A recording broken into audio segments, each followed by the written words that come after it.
क्या आप कभी ऐसा महसूस करते हैं कि लोग आपको कुछ भी बोलते रहते हैं और आप उनके शब्दों से प्रभावित हो जाते हैं?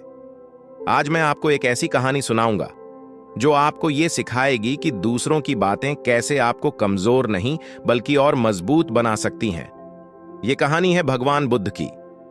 एक समय की बात है। भगवान बुद्ध अपने शिष्यों के साथ एक गांव में उपदेश दे रहे थे। जैसे ही उन्होंने उपदेश देना शुरू किया, गांव का एक आदमी वहां आया और उन पर चिल्लाने लगा। उसने बुद्ध को बहुत बुरा भला कहा, गालियां दी और अपशब्दों का प्रयोग किया। बुद्ध शांत खड़े रहे, बिना कुछ बोले। शिष्यों को यह देखकर बहुत गुस्सा आया, पर बुद्ध शांत थे, जैसे कुछ हुआ ही नहीं। उस आदमी ने बुद्ध को नीचा दिखाने की बहुत कोशिश की, लेकिन जब उसने देखा कि बुद्ध पर कोई असर नहीं हो रहा, तो वह थक कर चुप हो गया।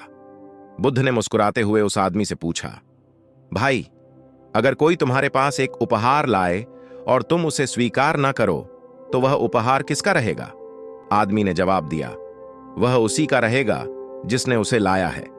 बुद्ध ने शांत स्वर में कहा, ठीक उसी प्रकार अगर तुम मुझे अपशब्द कहते हो और मैं उन्हें स्वीकार नहीं करता, तो वे तुम्हारे ही रह जाते हैं।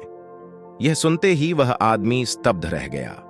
उसे समझ में आ गया कि उसकी बातें और उसका गुस्सा बुद्ध पर कोई असर नहीं कर पाए, क्योंकि बुद्ध ने उन बातों को स्वीकार ही नहीं किया।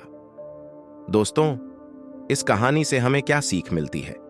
दूसरों के कहे हुए शब्द, चाहे वे कितने भी बुरे हों, हमें तब तक प्रभावित नहीं कर सकते जब तक हम उन्हें अपने अंदर जगह नहीं देते।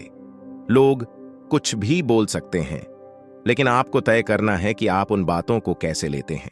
तो अगली बार जब कोई आपको गुस्से में कुछ कहे, तो बुद्ध की इस सीख को याद रखें। मुस्कुराइए, शांत रहिए और वह ताकत अपने भीतर खोजिए जो दूसरों की बातों से ऊपर उठ सके। अगर आपको यह कहानी प्रेरणादायक लगी, तो इसे जरूर शेयर करें और कमेंट में बताएं कि आपने इस कहानी से क्या सीखा।